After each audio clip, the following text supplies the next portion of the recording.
Halo guys, kembali lagi bersama saya Alif Abdurrahman. Seperti yang kalian ketahui bahwa saya adalah seorang pedagang tembakau yang tembakau merupakan bahan baku dari rokok atau bisa dibilang industri dari rokok. Saya suka merokok.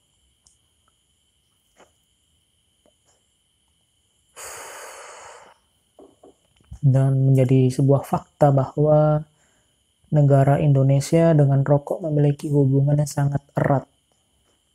Dikarenakan rokok adalah pembayar penyumbang pajak terbesar di Indonesia, pajak cukai. Dan menjadi sebuah fakta juga bahwa rokok ini membahayakan kesehatan. Atau lebih simpelnya, rokok ini membunuhmu kalau di label-label rokok. Saya akui itu. Tapi sayang, yang jadi mirisnya, pemerintah Indonesia artinya menikmati dari industri rokok yang dapat membunuh masyarakatnya sendiri. Dan itu menjadi sebuah fakta Indonesia. Dan saya tidak bisa mengendalikan itu. Yang bisa mengendalikan itu adalah pemerintah, bagaimana solusinya. Tapi sayangnya industri rokok ini menjadi industri yang sangat menjanjikan tentunya bagi pengusaha rokok dan menjanjikan juga bagi pemerintah karena mendapatkan pendapatan yang banyak dari cukai rokok. Jadi fakta industri rokok ini setiap tahun pajaknya selalu naik. Dan pemerintah menikmati itu. Menikmati hasil dari rokok yang tentunya membahayakan kesehatan masyarakatnya.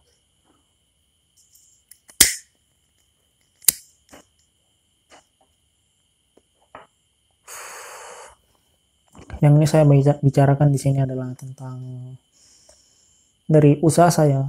Memang ini adalah usaha yang menjanjikan.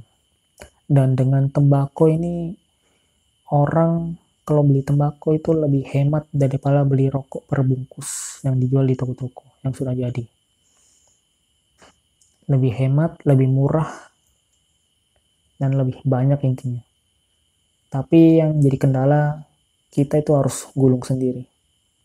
Kita harus gulung diri untuk supaya jadi rokok. Jadi harus perlu tenaga ekstra untuk bikin rokok, jadi rokok dan dihisap. Dan budaya tembakau ini sudah dari zaman dulu, sudah ada. Sebelum adanya rokok. Jadi orang itu linting baru ngerokok dulu. Jadi ini adalah suatu budaya. Jadi saya jual tembakau juga sekaligus juga mengenalkan budaya nenek moyang. Kalau dulu itu ini dulu kalau mau bikin rokok, ini nih caranya.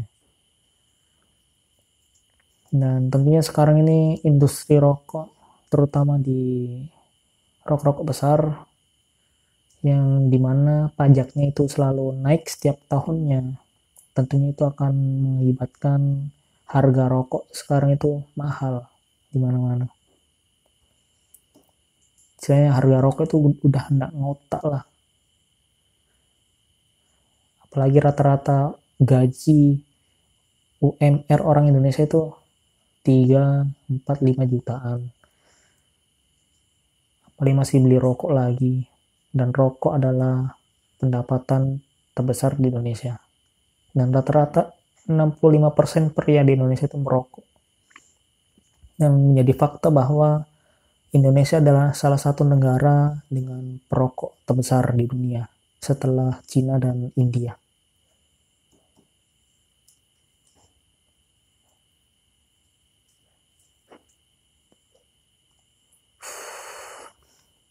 Namun sangat disayangkan ada pemberitaan tentang industri rokok, yaitu dari Gudang Garam, perusahaan yang besar di Indonesia, yang saat ini mengalami penurunan secara signifikan baik dari nilai sahamnya dan nilai valuasi perusahaannya. Artian sekarang itu gudang garam itu udah berhenti lagi beli tembakau di petani. Sebelumnya pertama-tama industri rokok ini adalah industri yang banyak menyerap tenaga kerja, lapangan pekerjaan.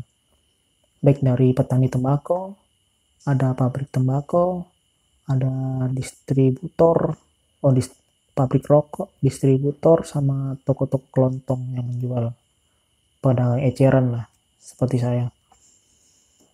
Dan itu tentunya menguntungkan untuk masyarakat juga, karena masyarakat juga dilibatkan menjual tembakau, menjual rokok, dan mendapatkan keuntungan.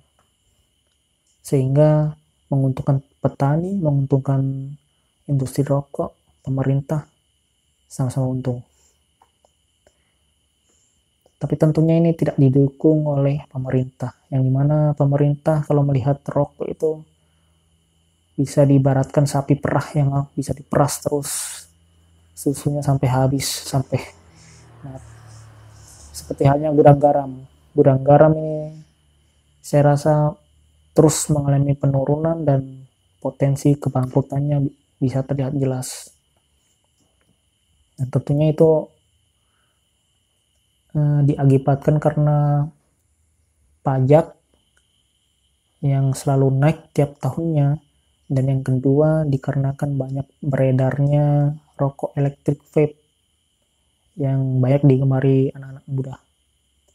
Dan yang ketiga karena banyaknya juga edaran rokok ilegal yang merupakan solusi bagi masyarakat, dikarenakan dapat membeli rokok dengan harga yang lebih murah. Dan sayangnya itu tidak diberantas oleh pihak bea cukai secara masif. Dikarenakan di tempatku ini, kalau vape kan nggak apa-apa, mungkin vape ada pajaknya dan sebagainya. Tapi rokok ilegal ini benar-benar sangat membunuh industri dari rokok. Dikarenakan dia tidak bayar pajak dan dia harganya lebih murah, otomatis pastilah kalah saing itu rokok-rokok yang besar. Seperti halnya gudang garam.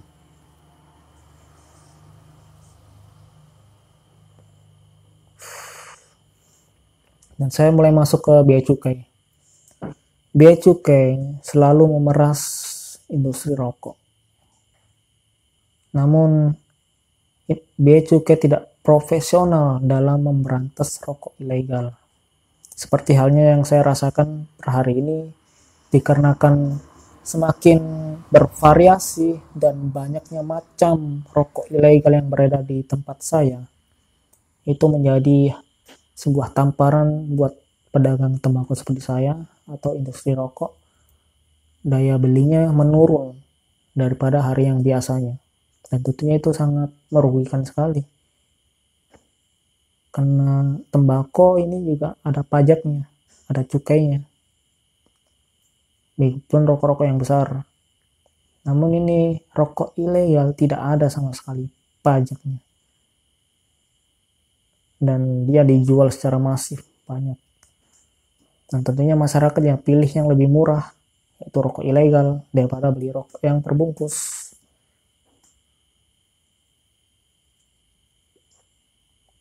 Tapi sayangnya saya melihat bea cukai belum bergerak dalam memberantas rokok ilegal.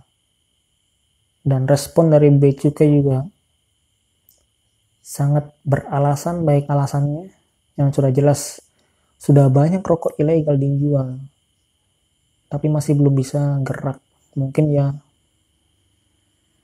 para pejabat-pejabat bea cukai pengen santai aja lah, orang urus, yang penting gaji masuk terus, atau bagaimana. Tentunya kalau rokok ilegal terus beredar di masyarakat, itu akan menurunkan dari perusahaan-perusahaan yang besar yang bayar pajak. Misalnya ada ketidakadilan di sini. Pemerintah memeras industri dari rokok dari pajak, tapi pemerintah tidak memberi memberikan feedback kepada industri rokok, yaitu dalam hal pemberantasan rokok ilegal. Ya, bisa dibilang hukum di Indonesia itu kacau. Hukum di Indonesia itu bagus dari segi narasinya, Indonesia negara hukum, tapi dalam segi penindakannya itu Indonesia sangat buruk dalam segi hukum. Jadi banyak orang-orang yang diam, orang-orang tahu tapi diam, dikarenakan Pak malas cari masalah, malas malas kayak capek, mendingan diam, gaji tetap mengalir. Begitulah para pemikiran-pemikiran pejabat kita di hari ini. Jadi mereka senang saya memeras industri rokok yang bukan pendapatan terbesar. Mereka menikmati sekali industri rokok, pemerasan pajak terus naik.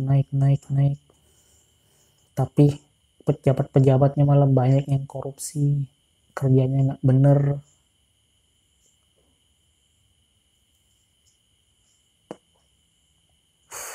Intinya buat apa industri rokok ini bayar pajak kalau kalian para pejabat nggak bisa kerja, nggak guna. Apalagi yang profesor, doktor, insinyur dan sebagainya itu, gimana kalian? Kira-kira dari industri gudang garam, industri rokok yang besar, dengan terjadinya rokok ilegal, apa yang akan terjadi? Apakah akan bangkrut semua? Dan kalau bangkrut, otomatis jumlah pengangguran akan meningkat lagi. Atau seperti apa? Ini saya tunggu jawabannya dari pemerintah, terutama di Bea Cukai.